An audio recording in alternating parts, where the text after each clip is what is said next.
Hi everyone, my name is Fabrizio Ugo. I'm the chief of the cath lab in Vercelli Hospital in the north west of Italy. It's a great pleasure and honor for me to be here with you. It's a really difficult period due to pandemic, but the important things is to resist and continue updating and training, even with this web modality. Thanks to organization of PCR, and special thanks to Terumo, who support me in this fantastic web training village. So, as a part of bailout sessions, today's topic is represented by the management of distal coronary perforation. An important thing to underline before starting. Coronary perforation is a dramatic situation. It represents a nightmare in which no one would want to be involved. But unfortunately, in our work, this happens, and when it happens, it's better to be ready to manage a difficult situation, very stressful, and where, to the best of our knowledge, we will have to off-label use of device and technique in a bailout setting. Recently, many articles have been interested in this topic, also because PCI technique improve and are increasingly interested in complex and extreme PCI and CTO intervention, and therefore it represented a hot topic. The best known classification of coronary perforation is represented by the Ellis classification.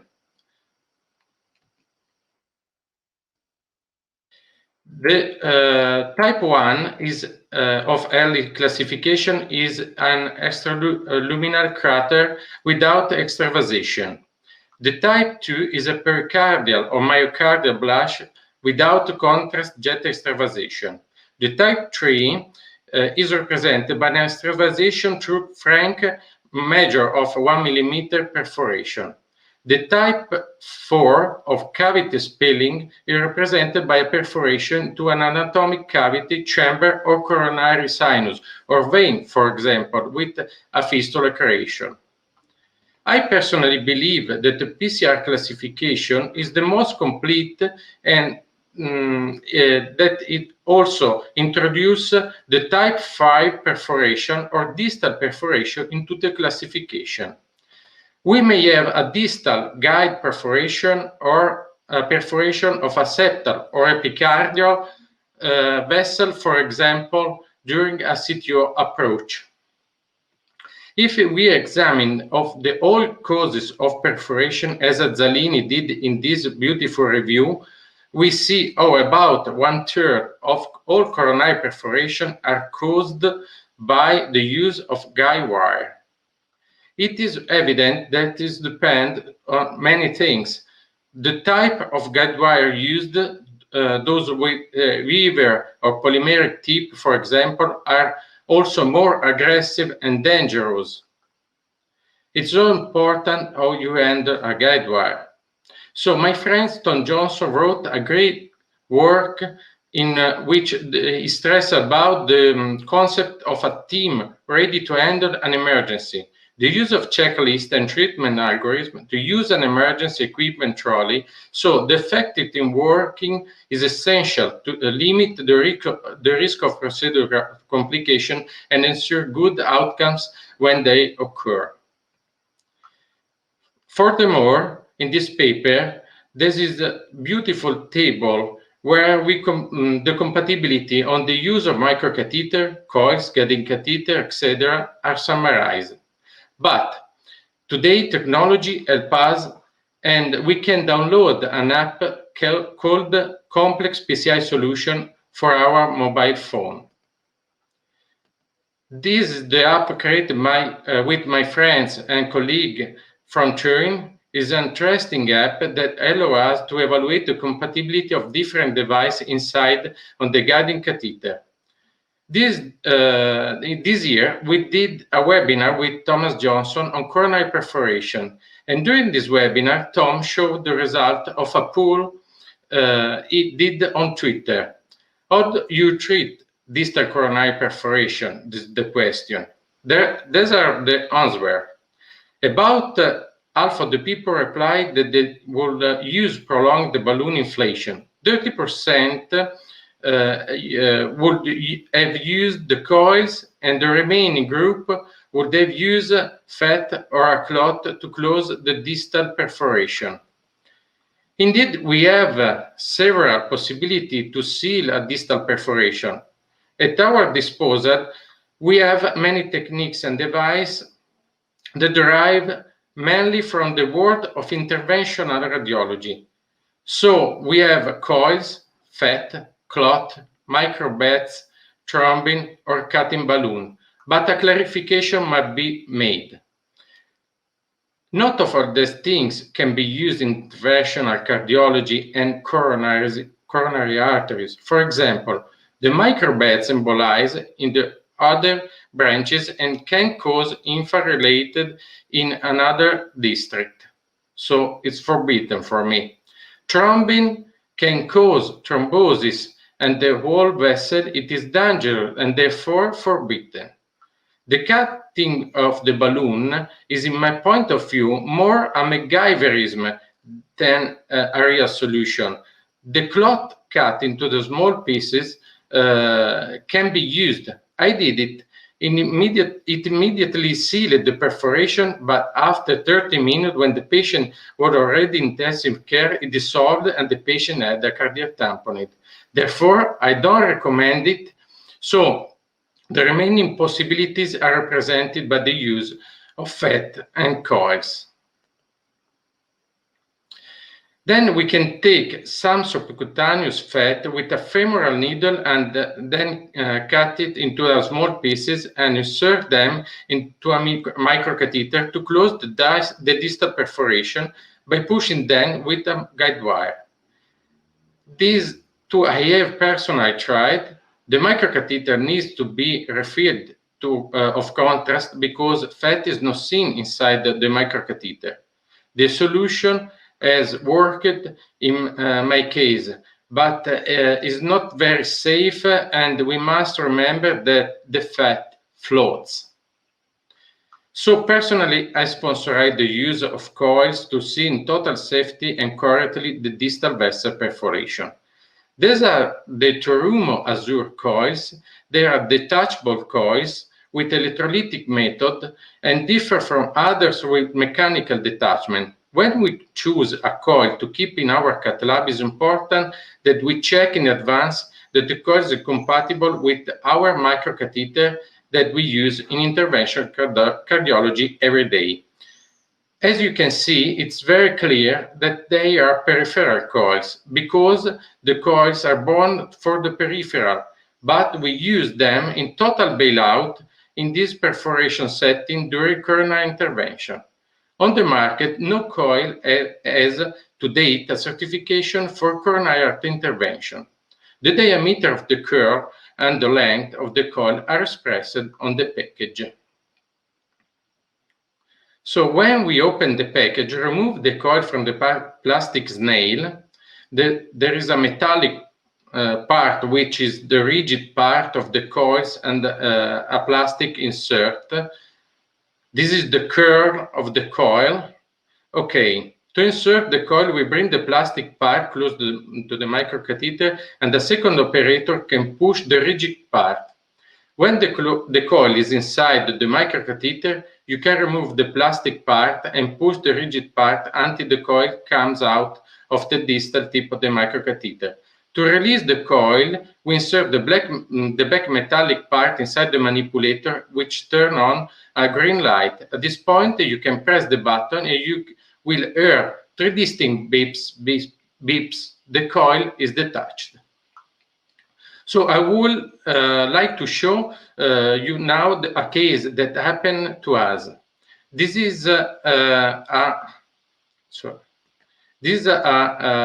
57 years old woman who came into our center for anterior ST elevation myocardial infarction. We see the LAD occluded by a thrombus. So we performed the primary PCI by implanting a drug-eluting stent, but above all, importantly for our discussion today, we use a classic soft metal workhorse guide wire, not aggressive guide wire. This is a very important point. However, at the end of the procedure, we noticed the perforation of the distal LED caused by the guide wire. It is actually a perforation that requires an immediate stop flow. Unfortunately, due to pandemic, we cannot be together on the simulator today to try the virus setting, but I will show you a simulation of distal perforation that we previously recorded. You can see the distal perforation here with the red ribbon. Choose the first things to do when you are in this situation is to immediately inflate the balloon distally and then cause a stop flow. This is mandatory point. At this point, if we want to implant the coils distally, we must use a microcatheter. Then we take a fine cross 130 and with our course guide wire, we reach the distally of the vessel. Like a real situation, it is not immediate to reach the distality of the vessel, but when we are very close to the balloon, we deflate the balloon for the minimum possible time and immediately reinflate the balloon. Like now. Okay. Now I have an anchoring in coronary artery. We can push the microcatheter distally with the use of the anchoring inside of the coronary artery. So we push the microcatheter distally just in front of the balloon, deflate the balloon, and then reflate the balloon by gelling a microcatheter under the balloon. The stop flow is guaranteed, and we can take a syringe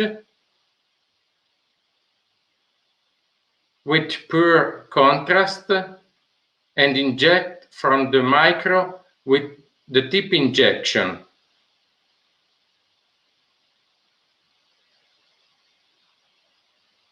We can place the microcatheter where we want to put the coil. So look now the perforation with micro injection by tip injection. But we have a stop flow guaranteed by the balloon inflation. At this point, I take my coil. These are two 460 millimeter coils. You can see when it comes out, its curve obviously shortens. I usually start with micro coils of 1.5 or 2 millimeter in terms of diameter by for 40 or 60 millimeter in terms of length, and then it depends on the size of the perforated vessel. We push the coil distally, and as you can see, it curves into the vessel. We push until the rigid part arrives. This is the point for detachment.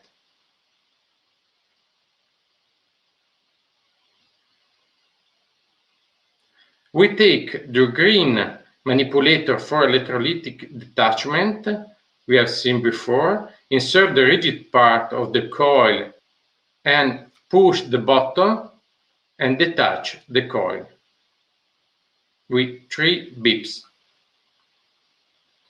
So we can remove the rigid part of coils from our microcatheter.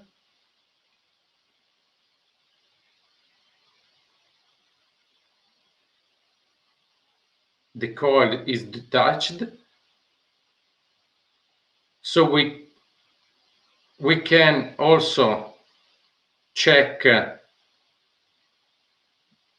with the final check with the syringe and tip injection, and the work is finished. Perfect sealed of distal vessel, no solution in distal part of the vessel. So we remove all from the coronary artery, the vessel is sealed. In a real situation, distal vessel perforation, the first things to do as said several times in this webinar, is immediate and quick stop flow with balloon inflation. In this case, I took 1.5 for 15 millimeter Tasuna at low atmosphere, 8-10 atmosphere, which closed the distal portion of the vessel. At this point, I would like to put a spiral coil to see the perforation, and I need a microcatheter.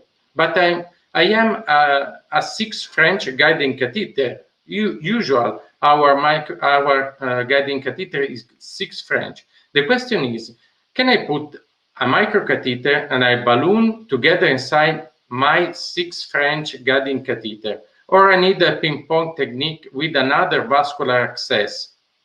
So I take my application and I check if it's compatible. I press the button to start. First of all, I select the guiding catheter, the model, and the guide catheter size, 6 French. I have a 6 French. And then at the bottom opens the cross-sectional area of the guiding catheter with an inner lumen. At this point, I'm going to select what I put inside. I selected the Tasuna balloon that I inflate distally inside of coronary artery.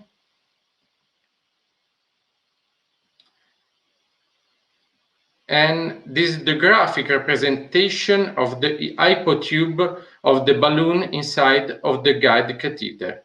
Now I add the microcatheter I want to use, in this case a fine cross, and this is the compatibility check. The app tells me that balloon and microcatheter are compatible in the 6 French guide catheter, and therefore it can be done. I put a second, in a real case, I put a second guide wire with a fine cross. I deflate the balloon and pass the fine cross distally and remove the guide wire of microcatheter. And then inject from the tip to check the perforation side. I put my first coil, and after putting 3 microcoils, I can do a tip injection from the microcatheter. Note that the balloon is always inflated. This is the final result with a perfect and complete sealing with a very small part of vessel closed and consequent a small area of infarct. So everything I have told you is summarized in this great algorithm. My take-home message are: things to be done. Inflate the balloon to occlude the vessel first. Intravenous fluid and pressure.